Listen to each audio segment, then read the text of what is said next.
ഒരിക്കൽ കൂടി പെരുന്നാൾ ആശംസകൾ.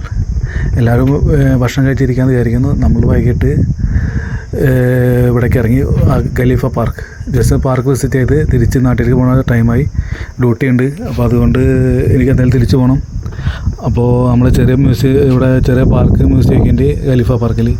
അപ്പോൾ അതൊക്കെ കണ്ട് തിരിച്ചു പോന്നു. അവിടെ ഖലീഫ പാർക്കിൽ നമ്മളിപ്പോൾ എത്താറായി, ഏകദേശം എത്താറായി. അവിടെ എത്തി ടിക്കറ്റ് ഉണ്ട്. 4 ആൾക്ക് കൂടി നമുക്ക് 28 രൂപയാണ്, ദിറമാണ് വന്നവിടുന്ന്. കുഴപ്പമില്ല, കാണാൻ നല്ല ഏരിയ ഉണ്ട്. അത് അത്യാവശ്യം നല്ല സ്ഥലമാണ്. അപ്പോൾ ചെറുതായി നമ്മൾക്ക് കറങ്ങി അത് കഴിഞ്ഞ് നമ്മൾ ചായ കുടിച്ച് നമ്മൾ തിരിച്ചു പോന്നു. ഞാൻ ഷാർജയ്ക്ക് തിരിച്ചു പോന്നു. അപ്പോൾ നമുക്ക് വീഡിയോ കാണാം. ഇന്ന് നമ്മൾ കണ്ട മ്യൂസിയത്തിൽ കണ്ട കുറച്ച് ചെറിയ വീഡിയോ നമ്മൾ എടുത്തിട്ടുണ്ട്. ആ വീഡിയോ ഞാൻ ഇവിടെ കാണാം. അതിൻ്റെ ഉള്ളിൽ എന്ന് വെച്ചാൽ ചെറിയ ട്രെയിൻ പോലെയാണ്. ഇവിടുത്തെ അറബികളുടെ പഴയ സ്ഥലങ്ങൾ, പഴയ ഉപയോഗിച്ചിരുന്നത്, എങ്ങനെ മീൻ പിടിക്കുന്നത്, പഴയ രീതികൾ, അതൊക്കെയാണ് ഇതിൽ ഉൾക്കൊള്ളിച്ചിരിക്കുന്നത്. അപ്പോൾ നമുക്ക് വീഡിയോ കാണാം. വീഡിയോ ഇഷ്ടപ്പെട്ടാൽ ലൈക്ക് അടിക്കുക, സബ്സ്ക്രൈബ് ചെയ്യുക. പിന്നെ ഒരിക്കൽ കൂടി ആദ്യമായിട്ട് കാണുകയെന്ന് വെച്ചാൽ സബ്സ്ക്രൈബ് ചെയ്യാൻ മറക്കരുത്. Okay.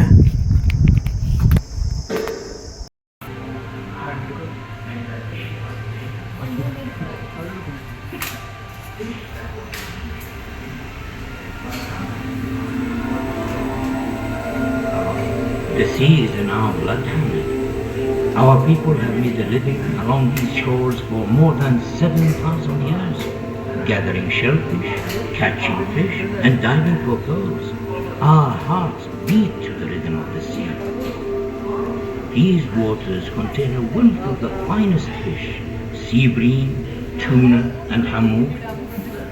Our forefathers made their nets and fish traps from woven palm leaves. Their boats were made of palm sticks bound together with rope. Sudden storms and high winds meant that fishing was dangerous but rewarding work.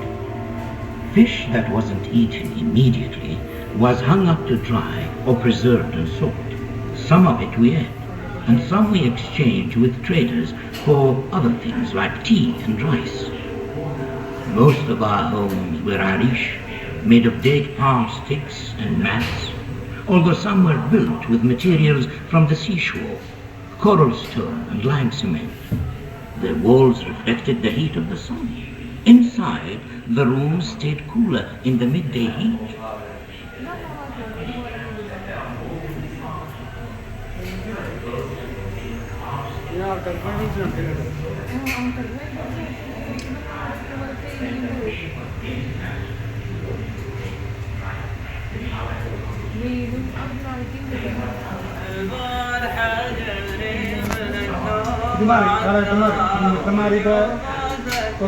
Camels hold a special place in our hearts. We honor these loyal and noble creatures which can endure the blazing desert heat for days without food or water. They are a vital source of meat and milk. Their dung is used as food. Their hair to weave tents, rugs and bags. Their leather to make straps and sandals. The camel is truly a gift of God, perfectly adapted to life in the desert.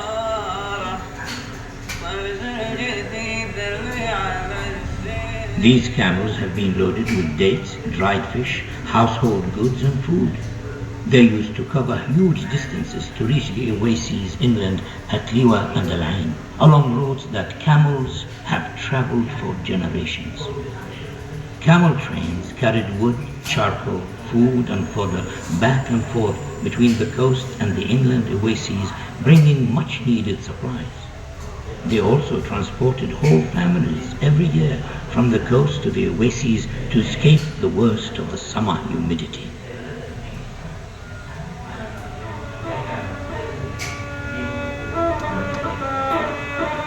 This is what makes camels happy.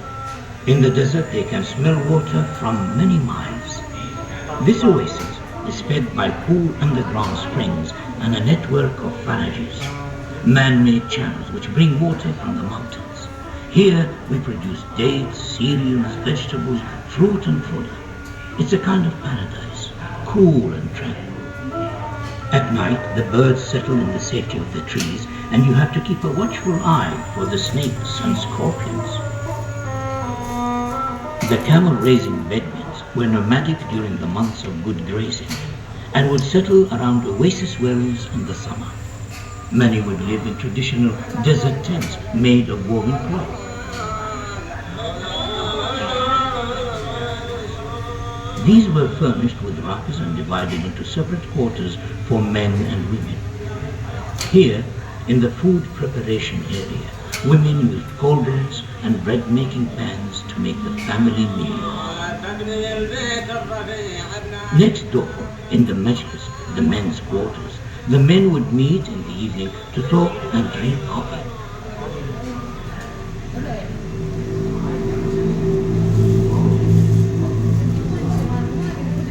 Our ancestors began to settle here more than 5,000 years ago, and they made the most of the world around them. Copper mining was one of the earliest industries here. Miners hammered away at rocks with handmade tools to uncover seams of copper ore in the mountains. Sometimes they would use fire to crack the rock face. It was a dark, dangerous place to work.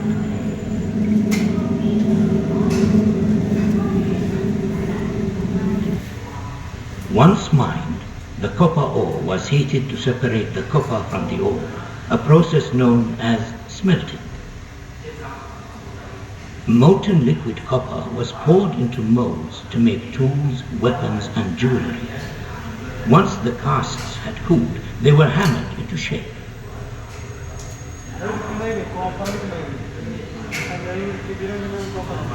Settle down, please, children. Turn to page 17. Can anybody tell me what they see here? Please, sir. Ahmed? The man is diving for pearls. My great-grandfather was a pearl diver. He could hold his breath for ages. He taught me to swim and dive. One day, I'd like to be a diver too. I told you, Hamid, the sea is in our blood. In the last century, huge fleets of pearling vessels set out from Abu Dhabi every summer. The departure of the fleet was a major event. Families left behind were anxious about their loved ones. Some of the men never returned. The divers were weighted down as they plunged to the shallow banks to search for oysters. It was a dangerous journey, with stinging jellyfish, sharp corals, and no breathing equipment. But a lucky diver might establish a family's fortune. To keep their spirits up, the Niham would chant to inspire the pearls, leading them all in songs which marked each stage of their work.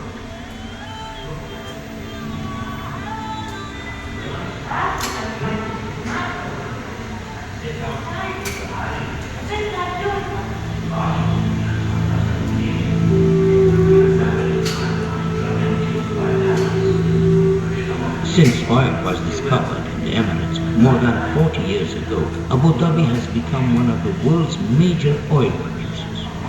Much of this oil comes from under the sea. A network of offshore drilling platforms taps into vast reserves. Abu Dhabi currently has around a sixth of the world's oil and gas.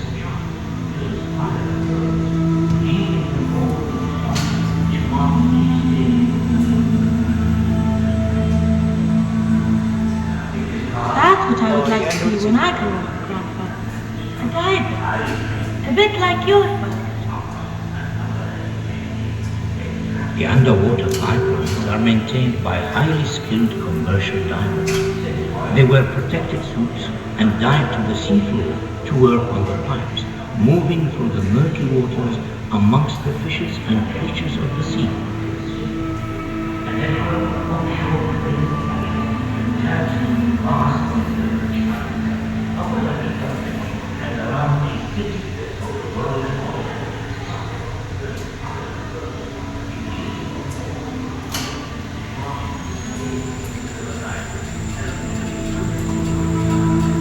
It is hard, skilled work on the oil drilling platforms. Highly trained men operate the drills, pumps, and other heavy machinery, extracting crude oil from beneath the seabed.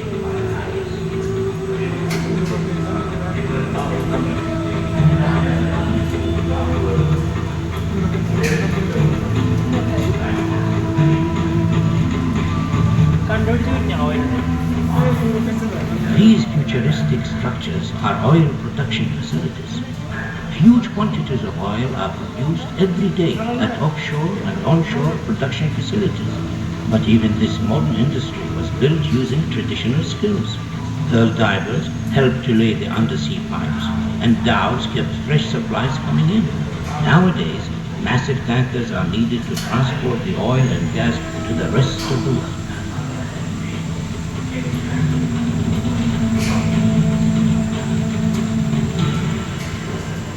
Abu Dhabi today is an emirate to be proud of. There is so much to do in this dynamic, lively capital. Busy streets, shopping malls, markets, hotels, a fantastic waterfront, beautiful mosques, magnificent mountains and parks.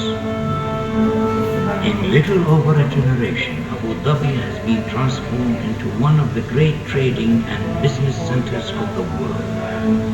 This is now a thriving cosmopolitan city with a proud heritage rooted in the traditions and values of its desert and sea-going origins.